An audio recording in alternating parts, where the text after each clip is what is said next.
संत कशासाठी आले? उपकारासाठी. आणि पद्धत कोणती वापरली? बाप्पाची पद्धत कोणती वापरली? माय बापाची गोड चालली. तुम्ही संत माय बाप कृपावंत. नाही तर ह्याची लई पंचायत, ह्याचा मेळच चालत. एक जण ठाईची चाल म्हणायला, काका महाराजांनी ठाईची येऊच दिली नाही त्याच्यामुळे, बरोबर आहे का नाही? ती असं म्हणायचा, तुम्ही संत माय महाराज म्हणले मायबाप एकड म्हणा कृपावंत एकड म्हणा, नाही तर माय एकड म्हणून बाप एकड म्हणा. ते मला महाराज माय काळीत बसत नाही, बाप तालात येत नाही. काका महाराजांनी चक्रपणा केला, काही म्हणलीच नाही आपलं, बरोबर आहे का नाही? सरळ मायबाप एक केले त्याने, बरोबर आहे का नाही? सांगा. गोड चाल म्हणली, तुम्ही संत माय बाप कृपावंत. तुम्ही पद्धत कुणाची वापरली?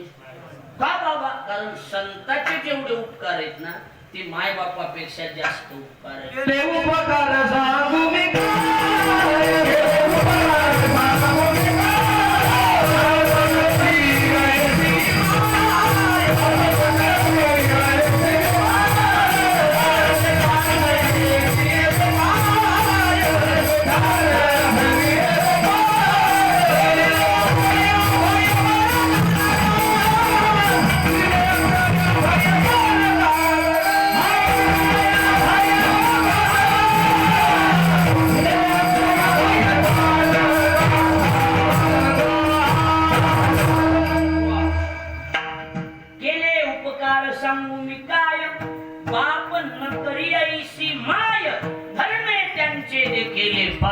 दिले अक्षय अभय थोडक्यात संतांनी जे उपकार केले ते उपकार माय बापापेक्षाही जास्त उपकार आहे. म्हणून पद्धत कुणाची वापरली? उपकाराची.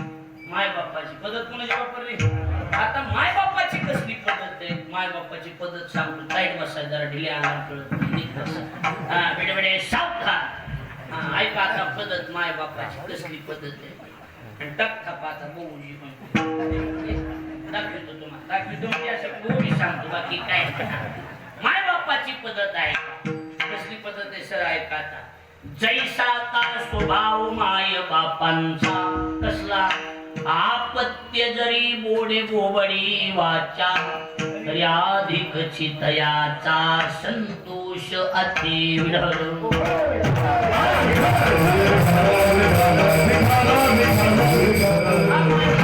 स्वभाव आहे. कसला? बघ स्वभाव कसली पद्धत आहे. आपत्य जरी बोले बोबडी वाचा, एखाद्या लेकरानं शिळा जरी गेल्या तरी अधिकची तयाचा संतोष अति. शिव्या जरी दिल्या तरी लेकराचं मायबापाला काय वाटतं? कौतुक. दुसरी गोष्ट सांगतो, का बालक बबडा बोले, का बापुडा चुका पाऊले, ते चोज करून माऊले. असली पद्धत आहे कुणाची? मायबापाची. मग कसं आहे आता, मायबापाची पद्धतच निराळी. जगात त्या पद्धतीसारखी पद्धतच लय सुंदर पद्धत आहे ना महाराज. अहो किती तर हे माय बापाची पद्धतच निराळी. जे भजने आहे त्याच्यात माय राहायला असती, आणि जे पेतोय त्याच्या खुरपाया असती. पद्धतच निराळी माय बापाची. लक्षात बघा तुम्ही, जे चांगलं वागत आहे ना, माय भाकरी खाय त्याच्या इथे, आणि रानात कामाला जे हानीत नाही रोज पिऊन येऊन शेत येते, माझ्या घरी काय आहे नाश्ता ते काही तर माझ्या रानात आहे, तरी मी माय म्हणणार नाही बाबा त्याच चांगलं या, ते काय इकडून तिकडून टाळ वाजून खातो या, म्हणते माय सांग हाताला. मी कितीतरी माय बोलीच्या भजन्याच्या भजन्याच्या आपण म्हणा आजी हो हो मी इकडंच असते, आणि दिवसभर त्याचे लेकर सांभाळत असते. आपण म्हणलं भजन्या म्हणतोय मी मार तरी काय त्याच्या उठलं की दिशा देतोय, सकाळ संध्याकाळ मारतोय, आणि तरी त्याच्या चित्त जाती इथं का बाकरी खातात. नाही बाबा तुझं बरं या, त्याचं बिघडलेलं या. मायबापाला काय, मायबापाचा स्वभावच एवढा असतो नाही सांग, एवढा स्वभाव महाराज. मायबापाची जगात कुणालाच कुणालाच नाही. मायबाप ती मायबाप असतात. लेकरू कसं जरी बोललं आणि काही जरी झालं तरी लेकराबद्दल आदरच असतो. मग आपली जशी असेल तशी, जशी तशी माय बरी